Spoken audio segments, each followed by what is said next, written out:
En 2020, Amixem recherche des personnes pour participer quotidiennement à ses vidéos. Il reçoit plusieurs milliers de candidatures, dont la tienne, et en sélectionne 3. Étienne Moustache, Yvan et toi. Ouais. Comment ça s'est passé ? Moi, j'étais un consommateur de YouTube, tu vois, ce qui était pas si courant dans le monde du stand-up pour le coup. Maintenant, oui, mais. Ah ouais, à l'époque, il y avait un peu un côté. Je sais pas expliquer pourquoi, mais déjà, c'était pas le même YouTube et tout. Mais moi, du coup, j'avais mes YouTubeurs un peu préférés qui changeaient au fur et à mesure du temps. Tu vois, il y avait déjà Wankill à l'époque. Du coup, il y avait Amixem. J'aimais bien aussi Cyril MP4 qui s'appelait Super Connard à l'époque. Squeezie, McFly et Carlito qui étaient là déjà et tout. C'était Le vraiment. Grand Cyril. Le grand Cyril, ouais, qui est encore top d'ailleurs, c'est encore top le contenu de Cyril. Et du coup, je me souviens que j'avais plus les notifications d'Amixem parce que c'était pas le moment où j'étais à beaucoup regarder Maxime. Et je reçois la notification de je vais embaucher 3 abonnés, tu vois. Pourquoi je reçois cette notification, je sais pas. Et en fait, moi, je suis un peu à réagir très vite, tu vois. Et j'étais déjà la voix off du rewind de Twitch à ce moment-là. Ok. Comment il t'avait chopé ? Pareil, je regardais Domingo parce qu'il faisait une campagne sur Football Manager avec Lens. C'est pour ça que je regardais. Et c'était en juillet. Et en juillet, c'était un humoriste, c'est que tu fais pas le Festival d'Avignon, tu fais pas grand-chose de tes journées. Ah ouais ? Dans l'humour, le Festival d'Avignon prend vraiment toute l'attraction. Puis les salles, globalement, les programmations des salles, l'été, il n'y a pas trop de spectacles, il y en a beaucoup moins. Donc moi, je jouais pas en juillet-août, je jouais très peu, quoi. Ça changeait un peu, mais à l'époque, je jouais pas beaucoup. Donc juillet-août, c'était comme des vacances scolaires pour moi, je bossais beaucoup moins, quoi. Donc je regardais PA sur Football Manager. Et un jour, j'ai la notif et je mets direct le live et il dit je vais lancer une émission, je cherche une voix off, tu vois. Je me dis, moi, je fais des podcasts, vas-y, je fais une maquette directe, je l'envoie direct à la PAB Prod, quoi. Et puis j'ai été sélectionné pour faire ça, quoi. Ah, mais t'as forcé ton destin à de nombreuses reprises. En fait, ce qui est ouf, c'est que les fois où je me suis dit j'y vais, ça a toujours payé, tu vois. Alors que, en fait, j'ai cette chance-là. Moi, je me dis toujours qu'il y a des anges qui se sont penchés sur mon berceau parce que j'ai un instinct qui m'a récompensé, quoi. Et donc, Amixem, pareil, tu vois. Je vois le truc. Et en fait, je me dis juste à ce moment-là, parce que moi, en fait, je t'expliquerai ça, mais moi, j'ai jamais eu envie d'être connu, tu vois. Franchement, je m'en tapais, j'avais juste envie qu'on me trouve drôle et je voulais être auteur à la base pour des gens, tu vois. J'avais même pas envie d'être devant. Plutôt d'être dans l'écriture. Ah ouais. Parce que moi, trouver une blague, je te jure, je le célèbre comme un bon but de lance, vraiment. Moi, des fois, je suis des blagues chez moi, je l'aime trop, j'applaudis, tu vois. Je m'applaudis, enfin, je trouve ça trop satisfaisant de trouver une blague. C'est sur un rapport un peu, voilà.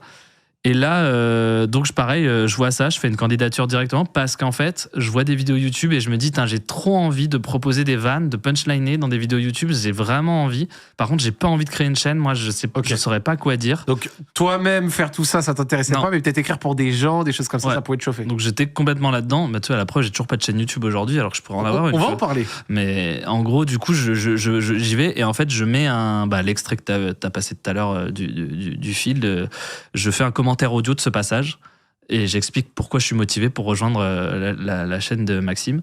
Et du coup, j'envoie ça et puis franchement, j'ai pas eu de nouvelles pendant 3-4 mois, ça a été long. Puis un jour, je reçois un mail comme quoi je suis donc il y a eu 20 000 candidatures et je suis dans les 50 derniers. Et là, on doit refaire un truc, mais c'est beaucoup plus cadré. C'est un espèce d'interview combini qu'on doit s'auto-faire pour répondre, quoi. Donc là, j'imagine qu'ils testaient un peu notre aisance face à la cam. Et puis après, on n'est plus que 20 derniers et là, on doit tous aller à la Redbox dans les studios de Maxime. Et là, c'est 6 mois après, un truc comme ça. Donc c'est parce que j'ai dû candidater je dis 4 mois peut-être. J'ai dû candidater en septembre et c'était en janvier que ça se fait. Okay. Juste après le nouvel an, je me souviens, on y va et puis là j'y vais. Et en fait à ce moment-là, moi j'ai une production de spectacle qui me propose de me produire. Donc je suis en mode, je vais signer dans une prod, donc j'ai déjà quelque chose. Donc je suis arrivé au truc de Maxime, pas stressé du tout, en me disant c'est bon, j'ai déjà quelque chose qui m'attend. Ok, le fait d'avoir un backup, ça t'a libéré. En fait. Ouais, j'étais détendu du cul, comme on dit. Et du coup je suis allé à ce truc-là. Sauf que vraiment, au moment où je sais que je suis pris 2 jours avant, je dis à la prod, écoutez, je devais signer, j'étais au rendez-vous de signature, je vais pas signer tout de suite parce que j'ai peut-être un youtubeur qui me veut dans sa team et du coup, j'ai jamais signé chez eux, quoi. Ils ont dû te sortir des gros yeux quand même. Ouais, je crois qu'ils m'en veulent un peu, je crois. Ouais. Ah ouais, surtout qu'après là, enfin bref, ils m'avaient trouvé, quoi. Ils avaient trouvé une poule aux œufs d'or parce que là, tu sais, maintenant, un humoriste qui fait des zéniths et tout, il n'y en a pas de temps en France et pour une prod, c'est très agréable. Tu vois. Ok, je comprends. Ouais. Quand t'as pas la problématique du remplissage pour une prod, c'est incroyable, quoi. Et donc, du coup, quand tu signes chez Amixem, genre concrètement, parce que je me rappelle, j'ai re-regardé la vidéo pour préparer cette émission, il dit j'ai embauché 3 abonnés. Donc, t'as signé un CDI concrètement? Je suis encore en CDI. Ça se passe comment? Ouais, je suis en CDI, j'ai un salaire et tout. Ouais. Ça fait 5 ans maintenant que c'est comme ça. c'est un contrat très particulier parce que on est payé comme si on était aux 35 heures, 39 heures, je sais pas, mais sauf qu'en fait, on a une clause dans le contrat qui fait qu'on ne doit pas être sur place tout le temps. Donc, globalement, c'est une relation qui est très particulière parce que, pour te la résumer tout simplement, moi, je suis allé pour faire des blagues sur une chaîne YouTube et tout. Et on a tous une relation différente avec Maxime, mais Maxime m'a pas pris pour ça. Moi, j'y suis pas allé pour ça, mais j'ai rencontré une âme sœur, quoi. Maxime, c'est devenu un des meilleurs amis de ma vie, quoi. C'est beau, ça. On se parle tous les jours avec Maxime. C'est une relation de malade mental. Et même nous, on est étonnés, tu vois. C'est beau, ça. On s'est déjà dit je t'aime, on s'aime fort, quoi. Et donc jamais, moi j'ai besoin d'aimer les gens avec qui je travaille, les gens avec qui je fit, tu vois. C'est ce que je t'ai dit avant de truc, je t'ai dit je viens parce que je t'aime bien en fait. Je veux dire, j'ai envie de partager ce moment avec toi. Moi aussi je t'aime bien. Bah ouais. On a partagé. En fait, on est appris à se connaître un peu sur le tournage de Lille en vrai, parce qu'avant c'était juste effleuré et tout, et c'était une belle journée. Puis ta team est cool aussi. Mais du coup, Maxime, il y a eu, c'est une bromance énorme. Mais énorme. Mais genre vraiment, tu sais, tu te dis pas, je sais pas, quand tu te fais un nouvel ami, c'est ouf. Et en plus, c'est arrivé progressivement, tu vois. Et donc ça veut dire que là avec Max, en fait du coup on va très loin dans la vanne. Des fois je fais des vannes. Je me souviens une fois sur un tournage de McFly et Carlito, je fais une vanne en disant il est derrière une vitre, genre il peut pas m'entendre, et je dis c'est cool que tu sois derrière une vitre parce que Dieu sait que je t'aime et tout, et ça va être vraiment dur de quitter ta chaîne, tu vois. Et je dis ça pour rire, et il y a plein de gens qui ont cru que c'était vrai, et non, tu vois. Mais en fait, parce qu'avec Maxime je ne sais pas comment on travaillera, mais on n'arrête pas de se dire que si ça continue comme ça, jusqu'à la fin de notre vie, on travaille à deux. Ce sera peut-être pas YouTube ou quoi, mais... c'est beau, ça. Bah ouais, tu sais, j'ai coutume de dire... En fait, qu'est-ce qui est magique dans ma relation que j'ai avec lui, c'est... Les cerveaux, parfois, savent baiser ensemble. En humour, notamment, tu vois. L'image, franchement, il n'y a pas d'autre image. Non, mais j'aime bien. Les cerveaux, ils s'imbriquent. Et Maxime et moi, on se fait putain de rire, tu vois. Et des fois, c'est même chiant parce qu'on s'entraîne dans des délires. Notre WhatsApp, il est insupportable. Et là, tu te dis, putain, ça fait 5 ans qu'on bosse ensemble, ça n'a pas été fluide dès le début comme ça. Ouais, logique. Au début, je pense que ça devait être un peu... Tu te renifles. Voilà. En fait, tu le dis mieux que moi, donc ça va, tu te renifles. Ouais, mais c'est vrai, les relations humaines. Même toi et moi, les premières fois qu'on s'est vus. Ouais. On peut pas savoir. Tu te tâtes un peu comme ça. Tu sais pas, putain, en plus, notamment YouTube, Internet, visibilité, il y a une carapace tout le temps, on en a tous une, tu vois. Et on est là avec notre petit marteau. Des fois, on la perce jamais, des fois, on la perce. Tu vois, je sais pas, il y a des gens... je vais te dire un exemple, pour donner du truc pour les gens. Maxime Biaggi, dès que je le croise, on se fait un regard qui, à mes yeux, veut dire on se respecte, mon gars. On fait tous les deux des blagues sur Internet et on essaye de le faire le mieux possible. Donc, on se respecte. Mais on sait pas percer nos carapaces encore. Alors, je suis sûr qu'on s'entendrait trop bien. Mais on n'a pas eu l'occasion. On n'a jamais eu de moment où on a été longtemps à deux et tout. Ça viendra. Ou pas, j'en sais rien. Moi, tout s'est fait naturellement, donc vas-y, je reste comme ça. Mais évidemment, je pense qu'on aurait beaucoup de choses à dire. Mais tu vois, on a nos carapaces, on se renifle, comme je t'ai dit. Pense pas le regard de Grim Cujo, parce que tu verras beaucoup de vide. Grim, on s'est déjà un peu plus vanné, mais pareil, on se connaît pas trop, quoi. On s'est vanné un peu au Pétanque Explorer, pendant les trucs. Mais oui, on se connaît pas trop, tu vois. Mais pourtant, on est à le même élan. On veut faire rire les gens sur Internet, on essaie de le faire de la manière la plus quali par rapport à ce qu'on sait faire, quoi. Et Maxime, il y a un espèce de truc on se lasse pas de nos blagues, les tournages qu'on fait... on se laisse pas tomber sur nos vannes et on se fait marrer premier degré. Et qu'est-ce qu'il y a de mieux à voir à la cam que des gens qui se font sincèrement marrer? Rien. Quand on fait le genre de contenu qu'on fait, quoi. Donc super histoire, quoi. À quel point ça a changé ta vie rapidement? Est-ce que ça a eu une influence sur tes spectacles? Est-ce que tu les as laissés dans un premier temps un peu de côté, tu les as repris après? Parce que quand t'es pas youtubeur et que tu arrives après dans des tournages, surtout les tournages comme Amixem Fest, c'est-à-dire des concepts longs, très vite, longs. Des fois, il y a eu un peu... vous tournez dans un hangar, il y a une prod, il y a quand même des concepts un peu, même si on peut se permettre de le dire, à l'américaine, tu vois. Ouais. Dans l'esprit. Ouais. Toi, t'arrives, tu t'insères dans ça se passe comment? Encore une fois, tout s'est fait progressivement parce que c'est marrant, on va parler de fiches de poste alors qu'on est loin de ce délire-là entrepreneurial, mais un peu quand même.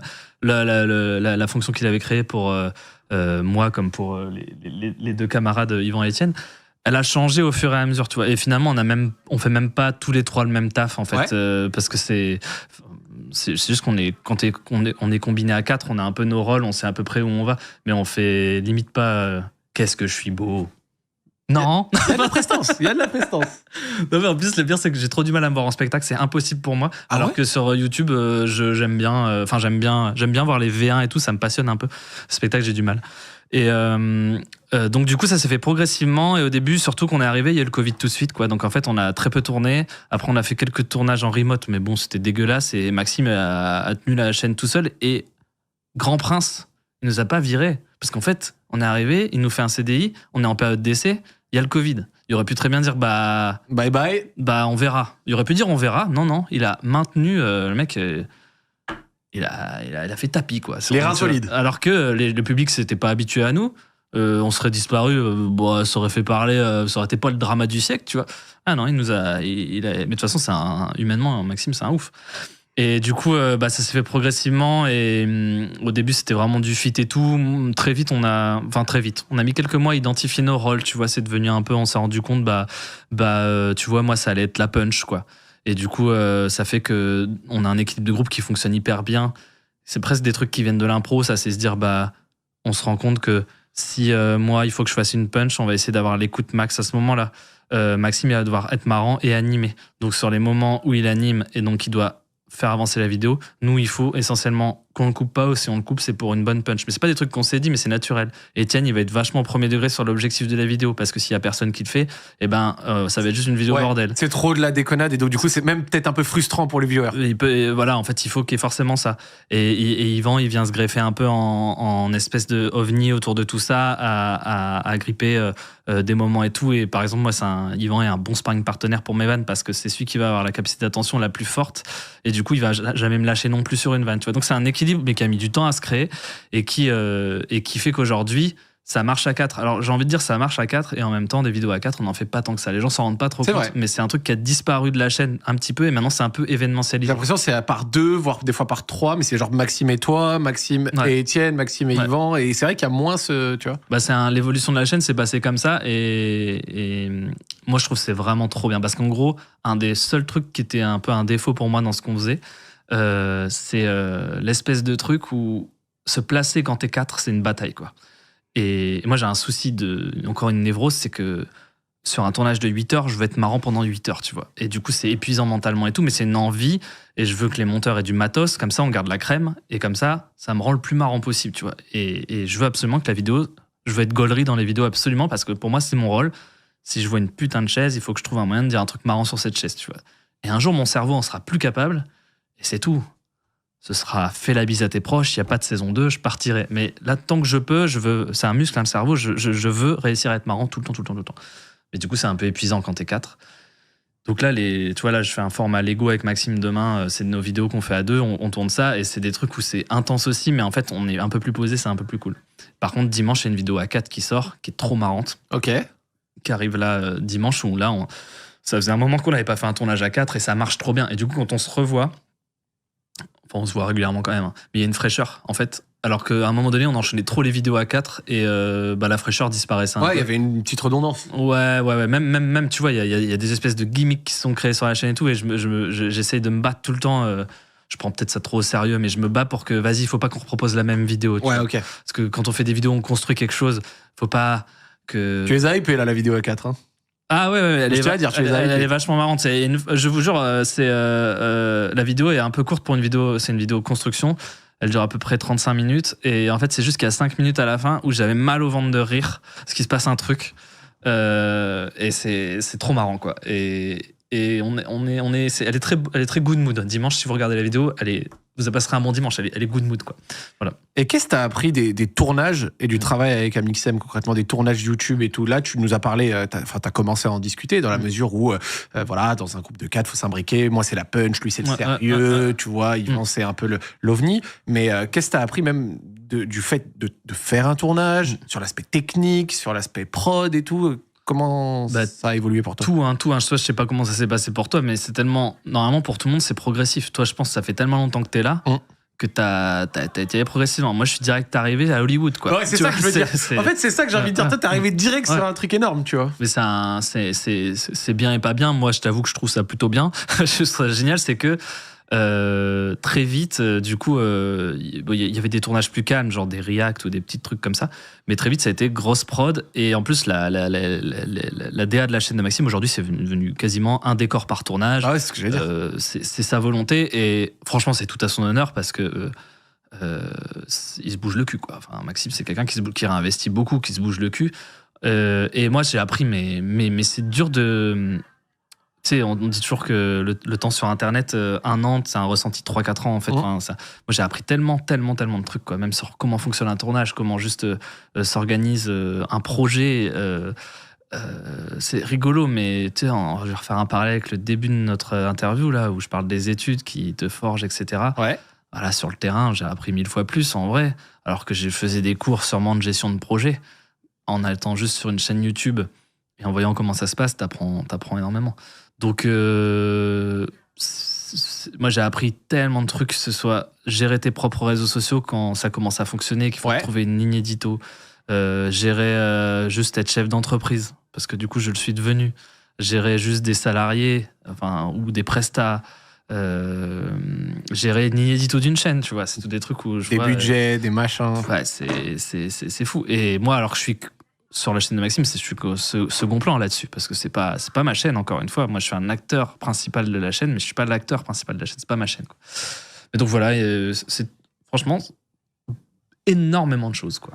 Et comment ça se passait, par exemple, une semaine typique de travail? Genre, t'as déménagé un moment à Angers pour ça, mais je suppose, tu l'as dit, même si t'avais un 35 heures et tout, vous faisiez pas 5 tournages semaine, tu vois. Ah non, mais jamais, non. Donc ça se passait comment, une semaine typique de travail entre, tiens, je me lève, c'est quoi, je vais au bureau, vous aviez des horaires, une fois que vous étiez sur place, c'est quoi? Il y avait quand même, je suppose, peut-être un travail édito, de préparation et tout, mais c'était quoi une semaine typique? Non, bah en fait...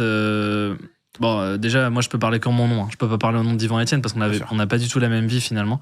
Moi, je n'étais sur place, surtout que j'étais sur l'île au début, mais j'étais sur place quand je vivais pas à Angers que pour les tournages, quoi.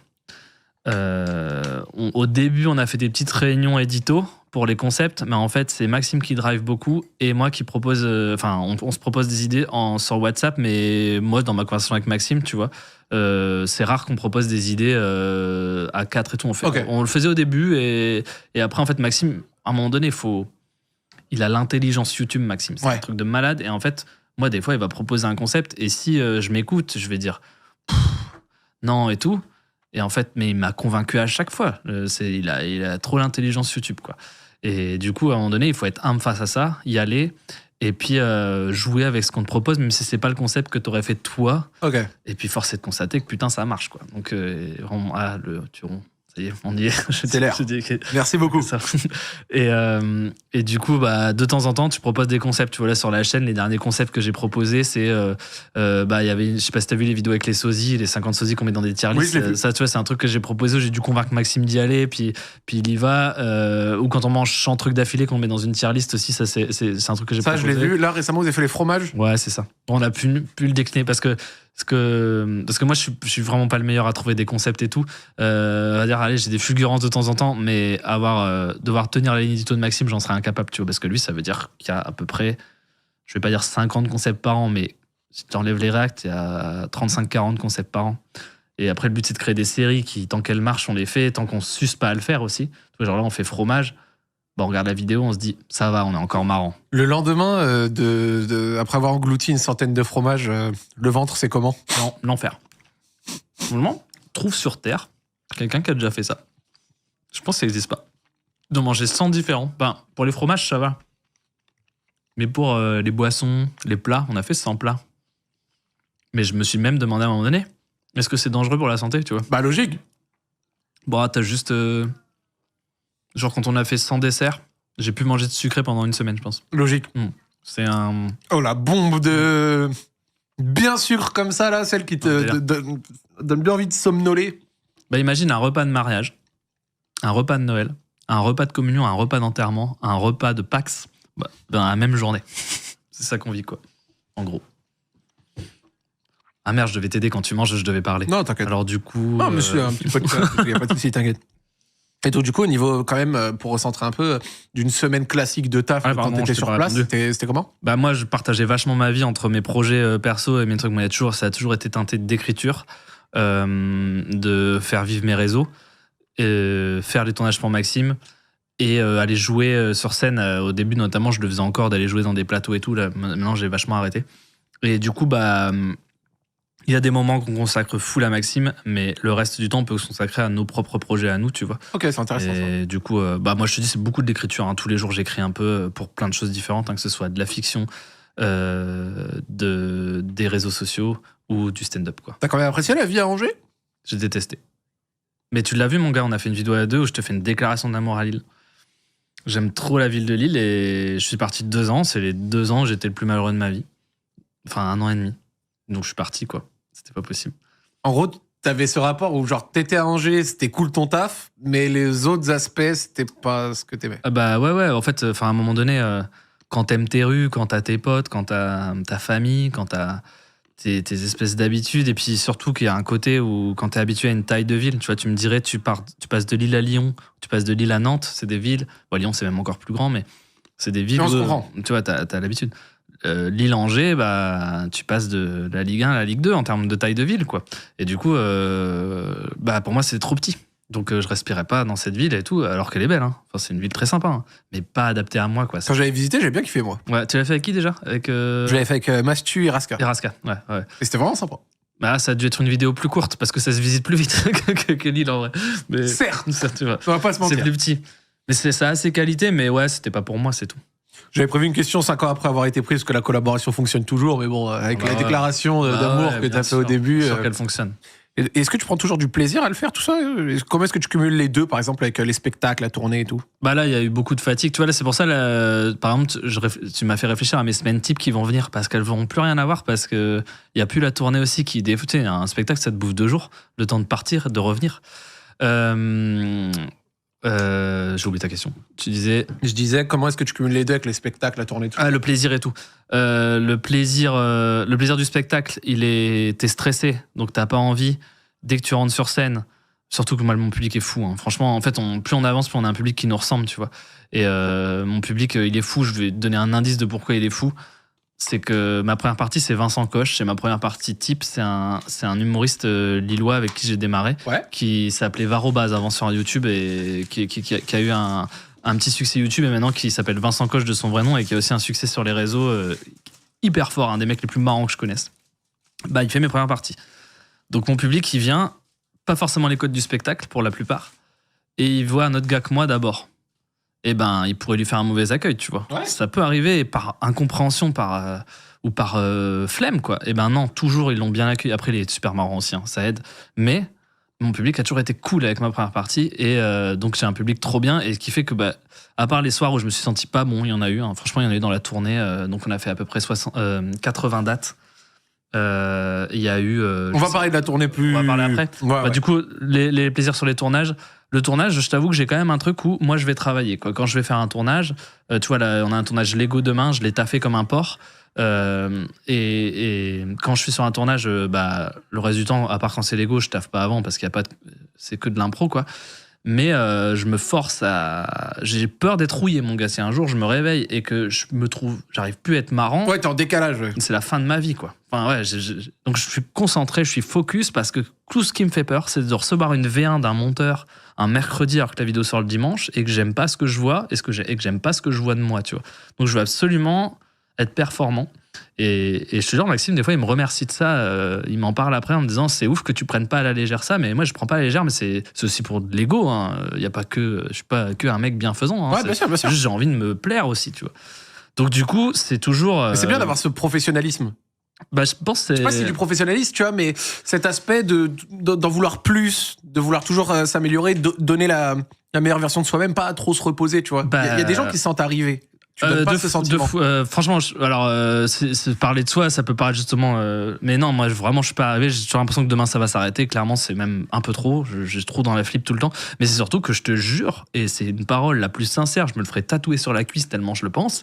Divertir les gens, pour moi, c'est important, mais comme pas possible, quoi. C'est pour ça, moi, je me lève le matin en souriant parce que mon métier est de divertir les gens. C'est ma mission sur Terre et je trouve ça trop important. Je vais te dire un exemple des films. Je te jure, quand t'as rien à dire avec des potes, parce que ça peut arriver, tu parles film-série, c'est un sujet. Donc le divertissement te donne un sujet, donc le divertissement te donne une raison de vivre. Ouais. Alors c'est pas la survie est probablement plus importante que le divertissement. Bien sûr.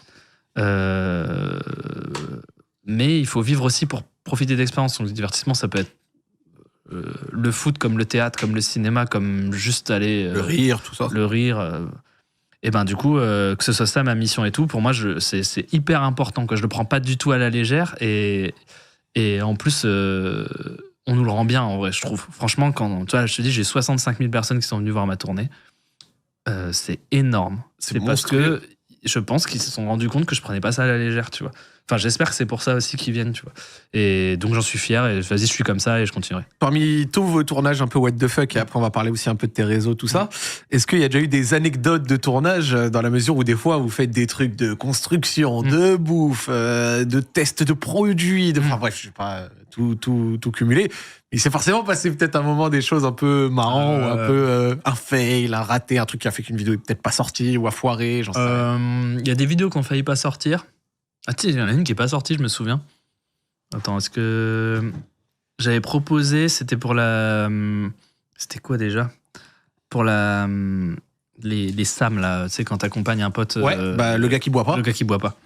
Et j'avais proposé, mais c'était tout début de l'aventure, hein, qu'on fasse d'une campagne de prévention, mais on prend des Shutterstock et on les double en impro pour trouver la meilleure campagne de prévention à faire, en fait, en gros. Donc on doublait des Shutterstock. Et en fait, c'était trop marrant. Et tout, on l'avait fait avec Jordan. En plus, je me souviens, Joyka était venu faire quelques trucs. Et la vidéo était vraiment trop gaulerie. Mais sauf que le sponsor, il s'y retrouvait pas parce qu'il y avait pas, le message de prévention n'était pas assez bien passé. Et du coup, Maxime il a dû vendre un autre concept. Et du coup, on n'a jamais sorti cette vidéo. Tu vois, je sais même pas si elle a pas disparu du coup des limbes de nos disques durs et tout, mais elle était trop marrante. Après, si le Lost Media. On en a tous des Lost Media. Ouais, on en a tous. Bah ouais. Après, moi, il n'y a pas eu trop d'accidents sur les tournages. Il y en a une qui est en tournage où Maxime, il s'est vraiment sous mes yeux ouvert le doigt, mais de manière vénère, quoi. Tu sais, on a des vidéos où on traverse des couches là, dans ma table. Je me souviens, j'étais aux premières loges, je revois son doigt se couper en deux sur toute la longueur. Et il est parti aux urgences et tout. Et on a dû finir le tournage à 3. Et c'était violent. Tu sais, j'ai vu à sa réaction à Maxime que putain, là, c'est sérieux, quoi. Parce que du coup, depuis, on a vraiment équipe sécurité. On porte souvent des équipements de protection individuelle, les EPI. J'ai une grosse séquence sur la vidéo, enfin une petite séquence sur la vidéo de dimanche où j'en porte pas alors que j'avais une scie et je me suis dit merde, je vais me faire déglinguer, je montre pas le bon exemple, mais bon, ça arrive des fois dans le feu de l'action parce qu'on est là à faire des bêtises quand même. Tu sais, on veut toujours dire que les youtubeurs c'est vous êtes des modèles pour les jeunes, non pas du tout, on fait des bêtises nous. Donc en fait, mais par contre il faut dans la mesure du possible faire, il y a des trucs à pas faire. Et non, il y a une anecdote de tournage que je peux te donner qui est un peu marrante, c'est qu'une fois j'allais jouer mon spectacle à Lyon, je me souviens à la Bourse du Travail, et je devais partir le lendemain ou le soir même, je sais plus, mais c'était un peu tendu en termes d'horaire, et Maxime m'a dit t'inquiète, on va faire un concept tranquille, quoi. Et là il me dit finalement il a dû changer les plans et on se retrouve à faire un concept, on est toute la journée sur une planche au milieu d'un lac et on fait, c'est bien le travail. Aujourd'hui au taf tu vas être toute la journée sur une planche au milieu d'un lac, ouais. Donc un peu chiant, quelqu'un a dit ah oui t'arrives en retard, j'étais là. Non justement c'est une des rares fois où j'arrive pas en retard. Je suis arrivé en retard à pas mal de tournages mais pas celui-là, enfin en retard. Non, je pense que t'étais en retard au spectacle, du coup. Ah, putain, Lyon. Ah oui, bien sûr. Oui, Bourse du Travail. Mais là, c'est parce que je loupais un... Ouais, c'est une salle de 2000 places et j'arrive 10 minutes avant le début du spectacle, quoi. Et je l'avais loué, donc catastrophe financière et catastrophe surtout pour le public qui se déplace. Alors, il serait revenu, j'imagine, à la date. Mais t'imagines, t'attends un spectacle, le gars vient pas. Oh, l'enfer. Et trop bonne soirée, en plus, le gars. Mais là, du coup, c'était à ce moment-là, ouais. Donc, on fait un tournage sur une planche au milieu d'un lac et en gros, c'est PAT, donc prêt à tourner. Bah, c'est ce tournage-là, je crois, à 8h30, un truc comme ça. Et en fait, moi, j'ai un truc où je suis trop relou. Je suis pas quelqu'un qui se lève tard dans la vie, mais par contre, j'aime pas tourner trop tôt le matin parce que je me trouve moins marrant. Ok. Et en fait, je mets moins de punch et tout, donc ça... T'es moins dedans. Ouais. En fait, il faut que je décongèle mon cerveau avant d'être marrant, tu vois. Et du coup, il sait, Maxime, que j'aime pas tourner tôt le matin. Donc, c'est un peu une exigence de grosse starlette, tu vois. Mais du coup, des fois, on est obligé de tourner le matin. Donc là voilà, et du coup je fais souvent les blagues que je veux pas tourner, je veux pas le faire et tout. Et même en tournage, des fois ça transparaît. J'essaie dans la mesure du possible de calmer un peu ça ces derniers temps parce que les gens ils vont croire que je chie. Non, je crache dans la main qui me nourrit. Ouais. Il n'y avait pas de caca dans cette expression française, hein. J'en ai rajouté pour rien. Mais du coup là, je veux pas le faire ce tournage et j'arrête pas de le dire, mais en mode très ironique de tiens trop bien, vivement le tournage de demain et tout. Je fais genre, alors que voilà. Je me lève le lendemain matin. Et je reçois un message de tout le monde, de toute la Redbox, de tous les monteurs, toute la prod, des gens de ma famille qui mettent bravo de tête levée Thomas. Tout le monde. Et en fait, j'ai su que Maxime, il avait créé un groupe qui s'appelait le Lever du Roi, et qu'il avait dit de m'envoyer ce message-là, quoi. Oh, le move de fou. Du coup, trop marrant. Mais du coup, le move de fou. Là, tu vois, c'est l'escalade avec Maxime. Du coup, on cherche un peu, c'est rigolo. Et du coup, j'arrive sur le mood du tournage en me disant, il veut que je fasse le gars. Donc oui, j'insulte tous les gens qui m'envoient des messages, évidemment. Et je me dis, le gars, il veut absolument que j'arrive en faisant le gars de mauvaise humeur, quoi. Donc du coup, je passe mon tournage à me plaindre d'être là, à mort. Et même, on a fait un point avec Maxime après, où il s'est demandé, c'était vrai ou pas que t'étais à ce point-là dans un truc. Alors, il y a toujours une part de vérité. Hein. Moi, je prends toujours là, être sur une planche au milieu d'un lac alors que je dois aller à Lyon jouer mon spectacle. Si tu veux, moi, les concepts comme ça, de base, c'est pas ce que je ferais. Et du coup, je trouve ça intéressant de créer un personnage un peu aigri par rapport à ça, qui se base sur une réalité. C'est que moi, j'adore les vidéos en studio, par exemple. Ouais. Ça, y a pas de problème. Mais dès que je suis trop longtemps en extérieur, de toute façon, je deviens dingo. Et donc là, je ne fais que me plaindre. Et j'ai vraiment eu peur que la commu me dise que j'étais vraiment ingrat. Too much, ouais. Et ça a créé l'inverse, mon gars. Ça a créé des mèmes de partout, où je me plains, je suis sur le truc et tout. Et sans que je le veuille, tu vois, ça a créé ce truc-là.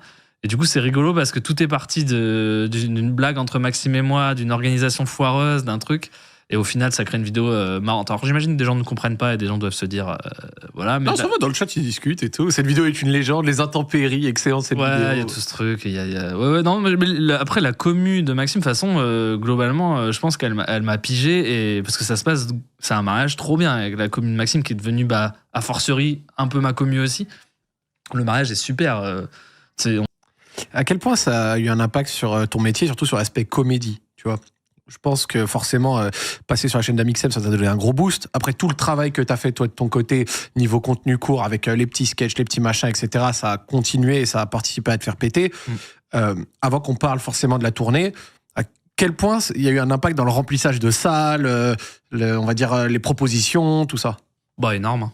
En vrai, tout a changé. Hein. Encore une fois, je dis, j'ai fait des zéniths et tu vois, même moi, je réalise que maintenant la dinguerie que c'est, parce qu'en fait, je vois même comment les prods viennent me voir, les trucs, même les gens du métier, que je pense pas. Tu vois, si tu veux, moi, quand je vois d'autres humoristes, je ne sais pas s'ils me connaissent ou pas. Mais en fait, parce que je suis plus dans le circuit des humoristes, moi. Et en fait, la plupart du temps, ils me connaissent parce qu'ils voient ils ont les stats avec les remplissages, les trucs et tout. Et ils voient, tu vois, je sais pas si je suis pas top 10 France, tu vois, des humoristes, alors qu'en fait, on sait même pas que je suis un humoriste, je sais pas comment dire. Donc, ça a tout changé. Et il faut se dire que quand t'es humoriste, le plus gros confort, c'est quand ton remplissage, c'est pas un sujet, tu vois. C'est parce que c'est-à-dire, tu peux te concentrer sur les blagues, tu peux te concentrer sur le développement, la mise en scène. Et t'as moins la boule au ventre est-ce que... T'es content d'annoncer une date, quoi. Et puis quand tu vas, tu sais que tu vas avoir entre 1000 et 4000 personnes. C'est les conditions rêvées, quoi. Tu démarres le foot, tu joues à Wembley direct, quoi. Donc, là, je démarrais pas. Hein. Moi, ça faisait déjà 6 ans que j'en faisais. Ouais. Mais quand même, c'est mon premier spectacle. Et un premier spectacle, normalement, il va pas dans des zéniths. Donc, je garde aussi quand même... moi, mon spectacle, il était pas parfait. J'ai refusé de le vendre sur des plateformes parce que j'estime que c'est un spectacle... En spectacle vivant en théâtre, il marchait bien. Mais il faut que je fasse un spectacle plus mûr pour que ce soit vendu à des plateformes. Donc, j'ai refusé de la thune, j'ai refusé peut-être plus de fame, mais parce que j'ai trop un amour pour ce truc-là. J'ai dû faire des frustrés parce qu'il y a des gens qui n'ont pas pu venir. J'ai essayé d'adresser le max de villes, mais il y a des gens qui n'ont pas pu venir. Mais donc, proposition, tout a changé. Ne serait-ce que des gens que j'aimais bien sur YouTube, avec qui je suis devenu pote, avec qui je fit. Tu vois, je pense à Carlito, tu vois, qui est devenu vraiment quelqu'un dont je suis proche, on se parle souvent, on s'aime beaucoup, et c'était quelqu'un qui me faisait marrer en dehors, et j'étais persuadé qu'encore une fois, si nos cerveaux communiquaient, on allait se marrer, et ça s'est passé, tu vois. C'est comme un date avec une fille, tu te dis, ça va être magnifique. Et c'est magnifique. C'est magnifique. C'est exactement ce qui s'est passé, genre avec Carlito, tu vois, où il y a des gens comme ça dont tu te rapproches, et ça crée aussi de manière naturelle, parce qu'en fait, je trouve que les opportunités, elles arrivent toujours sans forcer, tu vois. En vrai, toi et moi, par exemple, on s'est croisés sans se parler avant sur Popcorn. Il y a une première fois, on s'est un petit peu parlé. Une deuxième fois, on s'est un peu plus parlé. Et du coup, quand on s'invite là, c'est naturel. Il y a pas de... Et en fait, je trouve que c'est un domaine où t'as même pas besoin de forcer. Ça va se faire, en fait. Faut parfois, des fois, ouvrir les portes, mettre le pied. Il n'y a pas de problème. Mais voilà.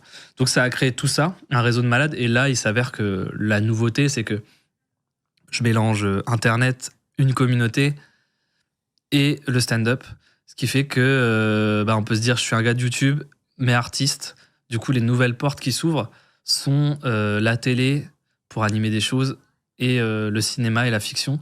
Parce qu'en fait, c'est aussi horrible que ce soit, si t'es un casting à talent égal, mais que toi, t'as 900 000 abonnés sur Insta versus quelqu'un qui a rien, on te prend toi, si tu réponds au profil et tout.